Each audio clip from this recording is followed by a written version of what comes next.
So I really want to get together. So thanks for joining me, guys. Just to kind of give some people some ideas on what to do when they're stuck at home. Now that we're, being good citizens and observing the whole social distancing and even self-isolating stuff.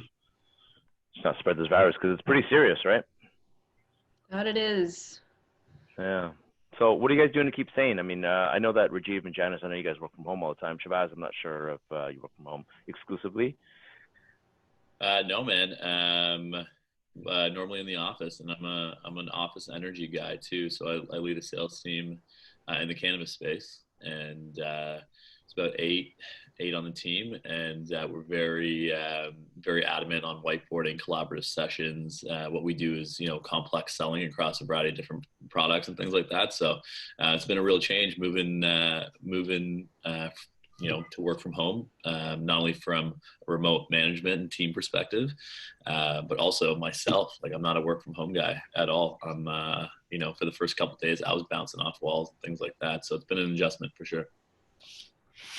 Yeah, and I think for me, just to give a quick intro of myself too. So I'm a sales guy, primarily in tech and consulting sales. So it's my journey is a little bit different than what Shabazz is saying, because I've had the opportunity to work from home a lot through my career. So I'm used to this. I'm used to managing time between the office, a customer site, maybe a hotel, maybe an airport, and really using all those venues as my office, my place to collaborate. And even working with a lot of these online tools. We're using Zoom today, but other means, Hangouts, WebEx, you name it, right? So I've done the gamut. I think the challenge with this is sort of that forced aspect of it, right? So there's the whole working from home concept, and if you have others within sort of your four walls and boundaries, you got to get used to that and kind of figure out how you manage that without your your little 5-year-old or 6-year-old running up and asking you questions all the time, or to turn on the TV or to do other stuff. But I think for me, kind of the, and Shabazz was mentioning it, the whole aspect of going a bit stir crazy. I think that might be settling in now, because it's that aspect of being in, this sort of necessary confinement without leaving those four walls. It's a bit of a challenge, more so, than somebody that's been, for a very long time, somebody who's worked from home. Yeah. Yeah, it's either you got pets and kids and family members and spouses and whatever, or you go stir crazy by yourself. So I know it's kind of tough for everyone. So we're all social beings, and we need to be around people. And like you, Shabazz, I also get energy from people as well. So I like being in an office. I like being around people. My job as a real estate agent, I'm always on the go, meeting people anywhere. So, but I do like being in an office. I feel a lot more productive. So, Janice, what about you? Well, so I think I'm probably on the farthest extreme as far as predominantly working from home. In fact, I spend 97% of my time at home, at my home office. And so I think I'm a little more used to it than probably all of you guys. Obviously, Ken's in a very customer, facing every single day and every single second business and a role, whereas, me, you, and Shabazz probably have the luxury of doing a lot of pre-screening on the phone and kind of doing a lot of virtual meetings like that. But I find that everyone eventually kind of adjusts to their own routine. And yes, it definitely takes some time to get used to.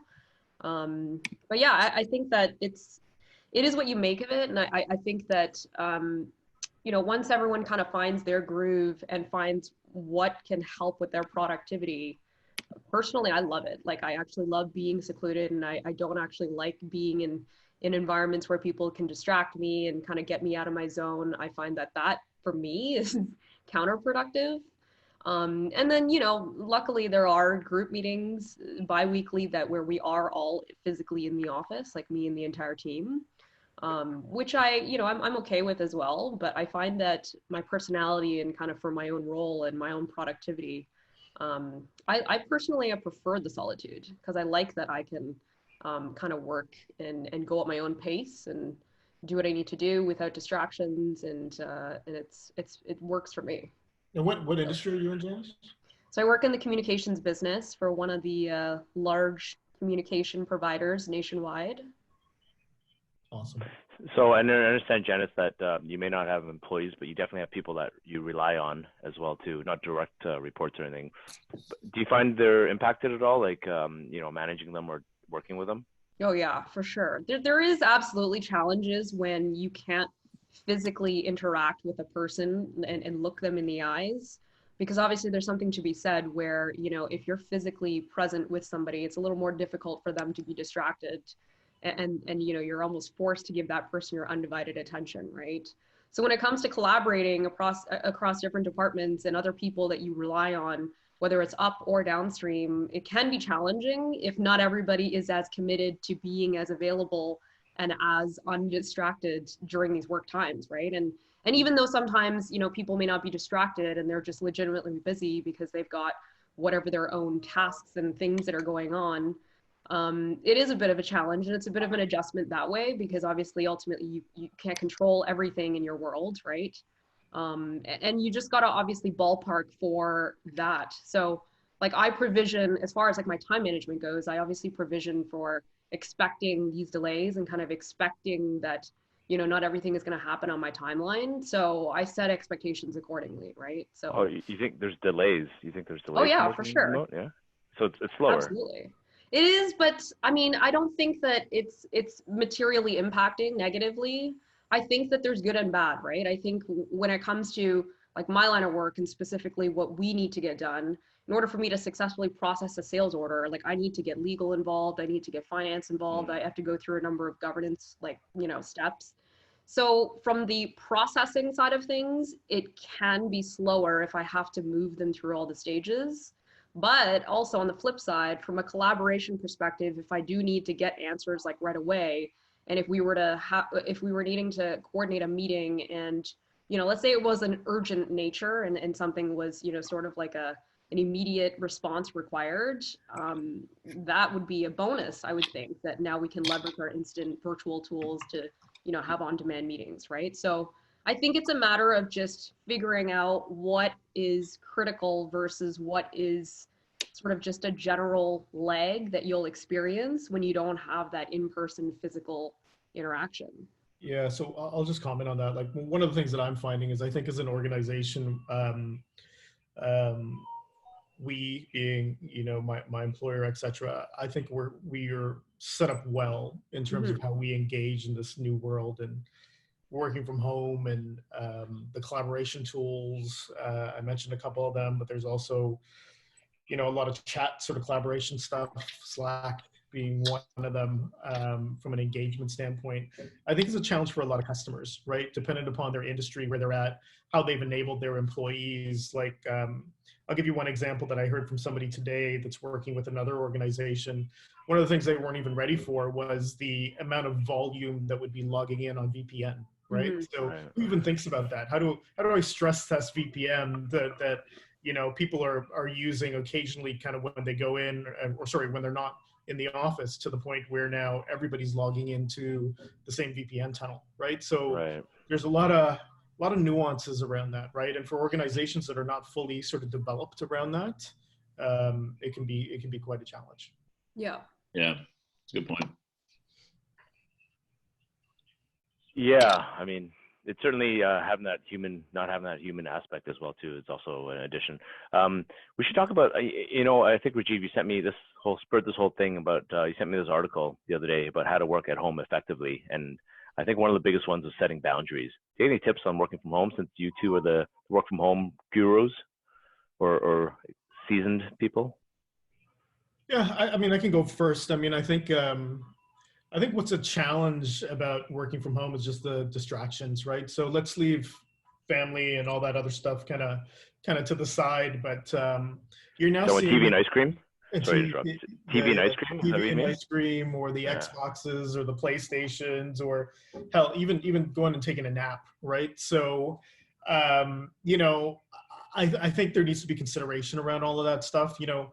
The one good thing about how our workforce has evolved lately, and you'll see in a lot of, especially tech companies or startups, or a lot of the companies even in the cannabis space, I mean, Shabazz can talk about this, you are seeing that they now offer employees, these vast sort of cafeterias that are stocked with, drinks and food, and they have games rooms, they have Xboxes and PS4s, and, everything sort of set up for employees to take a break. So I don't think it's bad to take a break and do some of those things and really sort of clear your mind and, reflect. But on the flip side of that, what I do think is bad in terms of setting boundaries is what I find, and I look forward to everybody else commenting, is that, sometimes your work day when you work from home is even longer.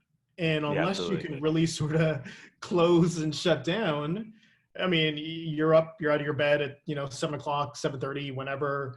You're on your computer right away. I know for myself, sometimes I don't even shut down till 8:30, 9 o'clock at night. So, you're in a position, I think, on the flip side, talking about distractions, where I think you need to set some personal boundaries to maintain some mental health as we kind of go through the complexities of the world that we live in right now, where you're not sitting in front of your computer for 14 hours a day just working. Mm-hmm. Yeah. And I think, like, to add to that, I would even throw on top of the distractions, and being mindful of that and setting boundaries is really important around discipline, right? Is that I think as an independent, I mean, all of us are very independently operating and kind of drive our own schedules and are very autonomous and are relatively in control of, when and how we take meetings. But I think it's just developing a discipline around, whether it's a timetable or whether or not it is just, I don't know, cold calling or whatever activities you're going to have to do within a certain day, answering emails or, dedicating certain hours for admin work or whatever. I think it's just making sure that you're honoring what work you'll eventually need to get done, and being authentic and kind of realistic about it, right? Because if not, then otherwise I think you open up to what Rajiv was talking about, distractions and kind of things that will just pull you aside or hijack your day or take you off track. So I think it's important to develop discipline, while you're thinking about boundaries and obviously things that you need to get done.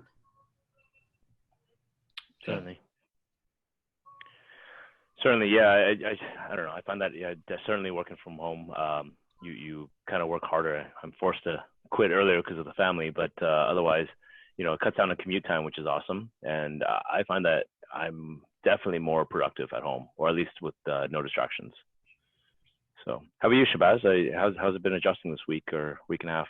It's been tough. It's been tough because Cannabis, for what we do, is we do events, analytics, media, and trade marketing solutions, and everyone's moving virtual, of course. But the troubling thing is that cannabis sales, similar to booze sales, just continue to go up, which is interesting because that kind of gives a false indicator to the market. It's not, consumption's not necessarily going up, and there's not any long-term benefits or anything like that. So people are just buying, booze and cannabis because they're scared shops are going to close down. They're not going to have access to it and things like that. That proves kind of difficult for my job because, as a company that helps drive a lot of brands and helps in the digital space, things like that, there's almost like a false sense of security, weirdly enough, in cannabis. And so it's really hard to, stay top of mind with our customers and, conversely make sure that my team is motivated.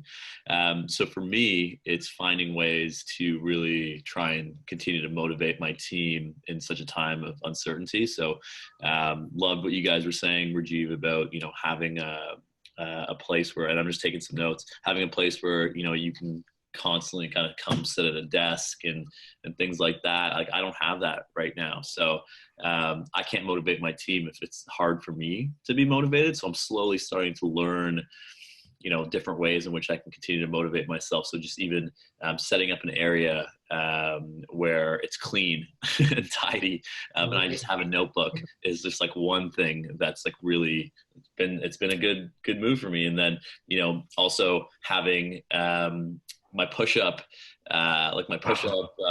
things right beside me, so that anytime I need to expend some energy, I'm going to exercise, or I'm doing things like that. I got like an ab wheel right there as well. So I find that you can't sit in a computer for 14 hours. It's really impossible. Sometimes I find it's hard to even open up the computer to start. But the thing that's helping me bridge the gap and in turn helping motivate my team is working in exercise at certain points, making sure I'm taking a walk, making sure that my stuff is tidy and I have good lighting. And then conversely, that energy transcends and, into my Zoom meetings and things like that. I've asked my team, show me your space. What are you working with? What kind of tools do you have? One of my reps made me laugh. He had one of those big ass calculators. We haven't used that in an office in forever, but it brings you back to exactly.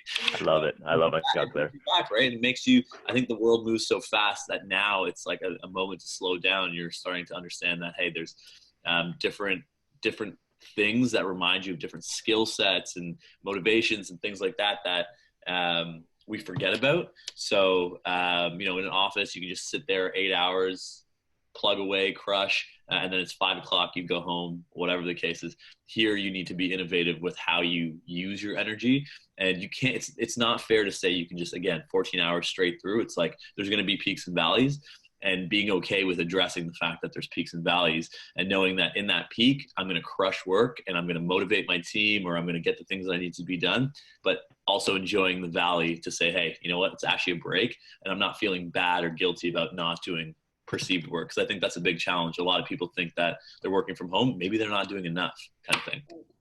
Absolutely. And that probably drives you to do more work or work longer hours, I guess, really.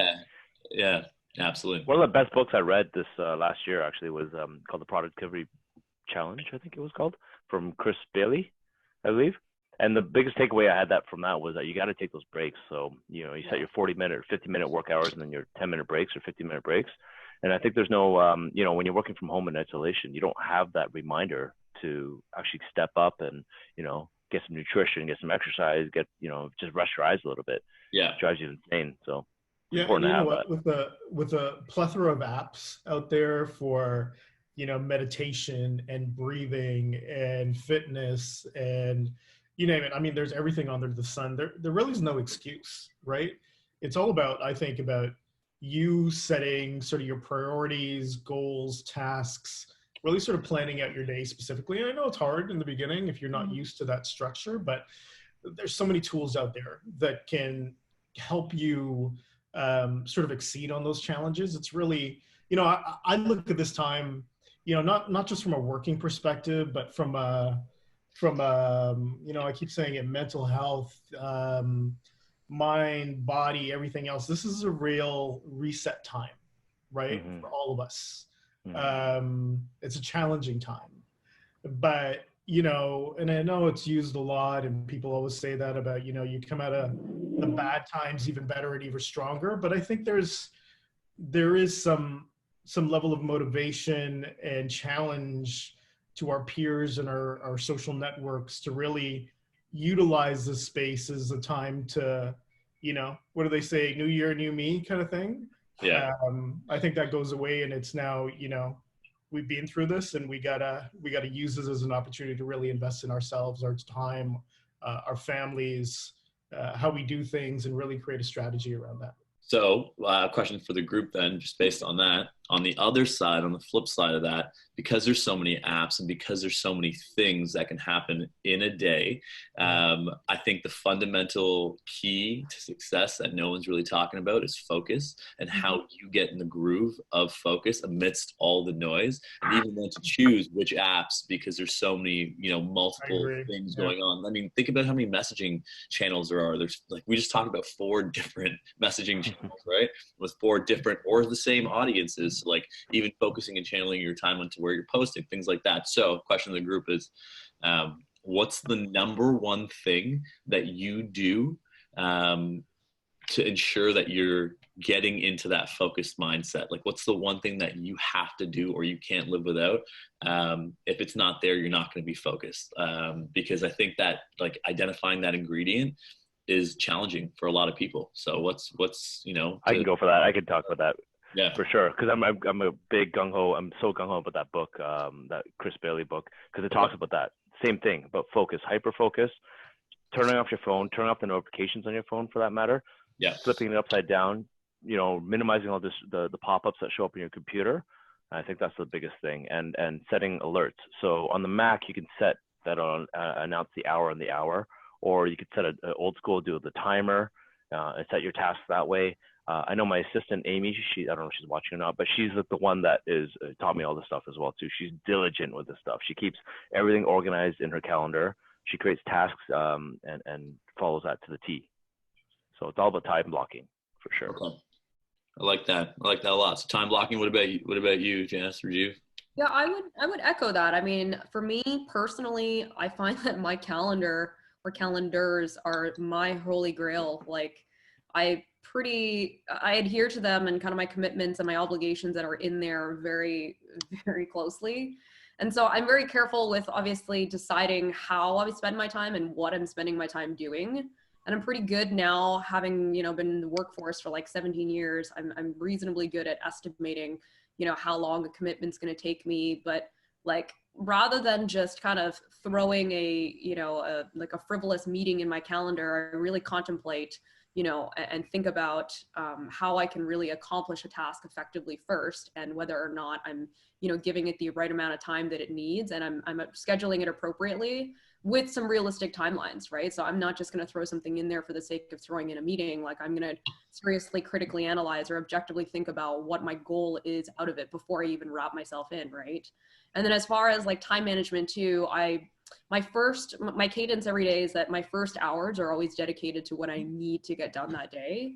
And then I kind of just throughout the day, I'll kind of, go through my other list of, not so critical priorities, or kind of the ones that are less important. They get bumped to end of day, or maybe even the next day or next following days, right? So I think that everybody will have their own mechanism for how they're going to divide and prioritize their time and their tasks. But yeah, I think that people need to obviously develop some sort of, I don't know if it's like a method or like a philosophy or what, but it could be a combination of things.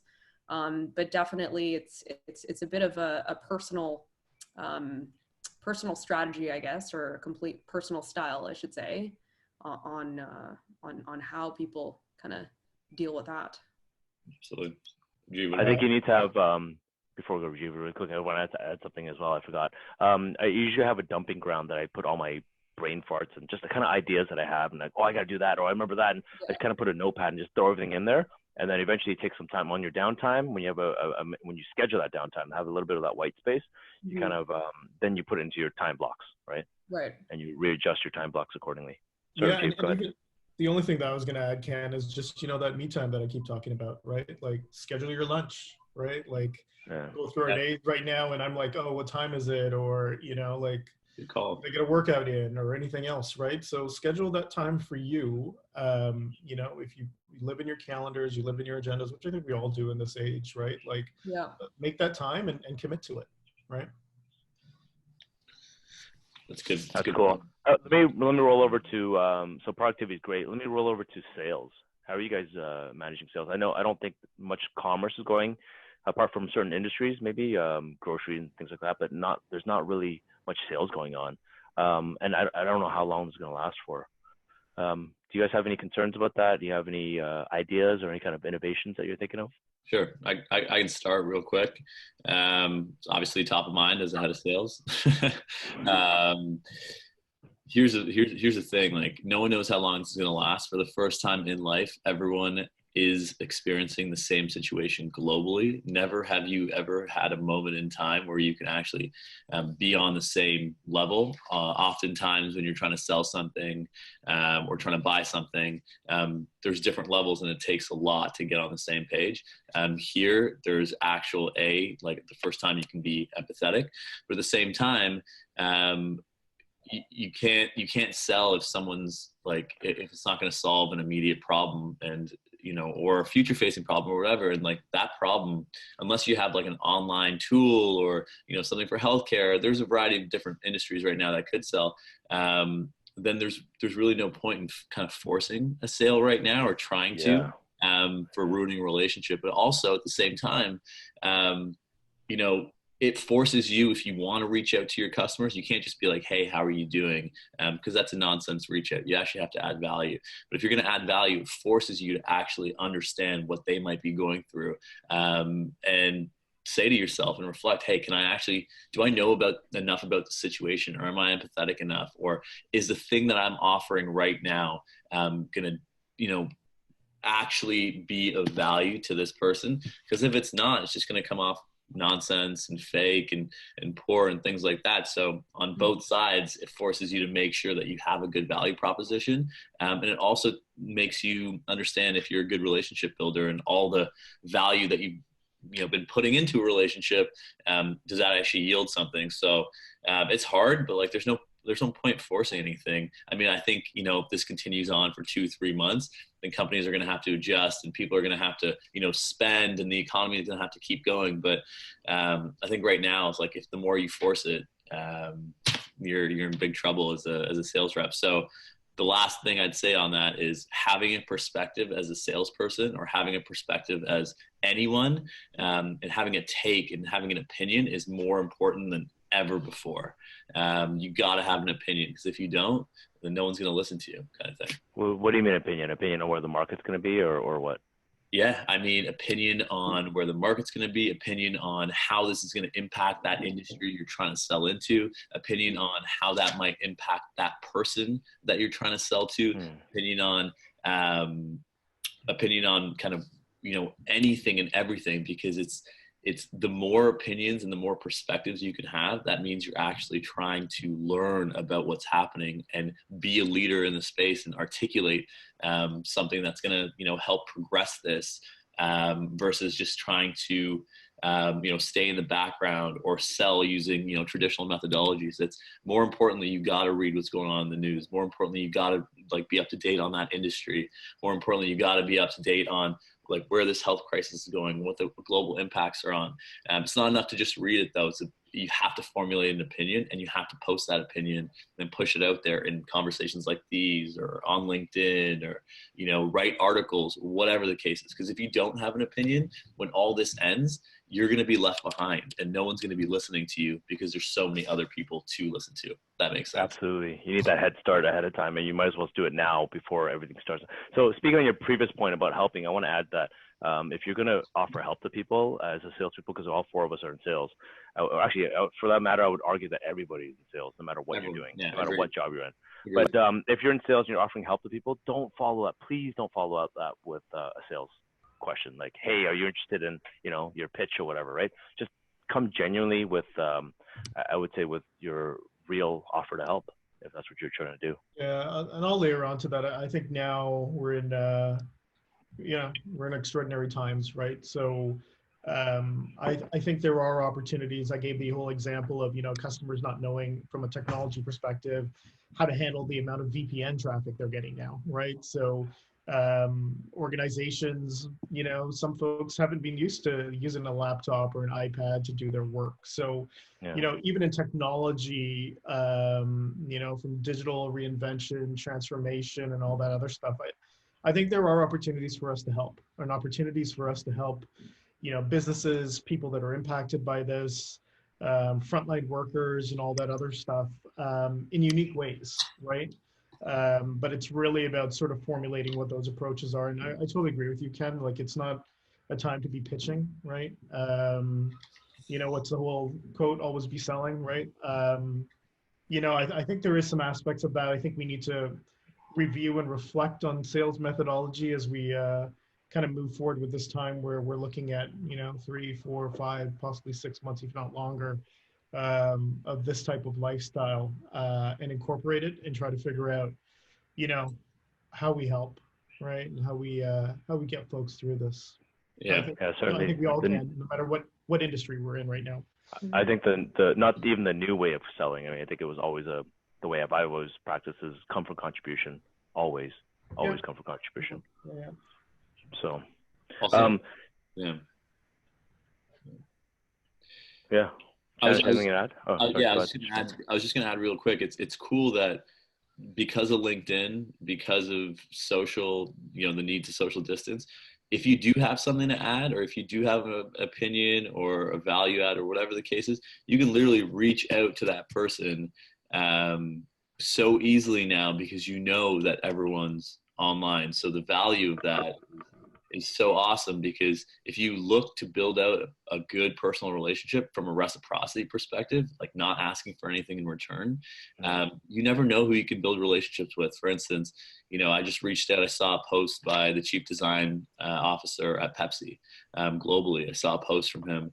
It has nothing to do with my role or anything like that, but I reached out to him with, a personalized message just saying, why I liked his post. And, now we have a call set up, and, it's for 15 minutes just to share ideas and understand each other's perspectives. And like, that's a guy who lives, across the world, and has nothing to do with me, kind of thing. So if ever there was a time to kind of build or try and build some relationships, it'd be now.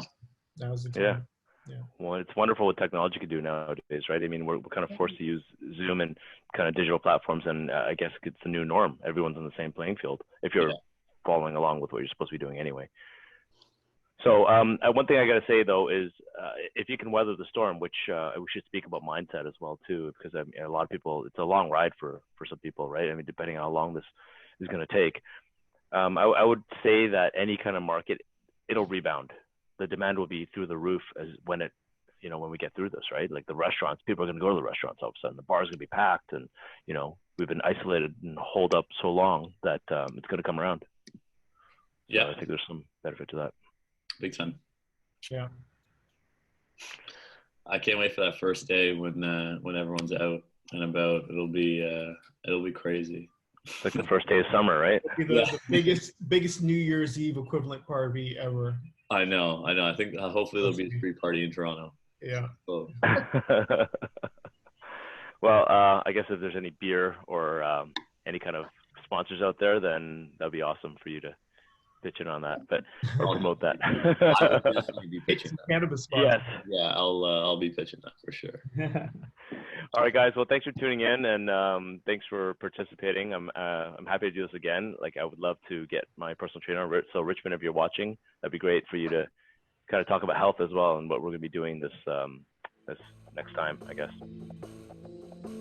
Awesome. Thanks, Kenny. Appreciate it. Yeah, I appreciate it, Ken. Thank you. Bye. Bye. Thanks, guys. Take care.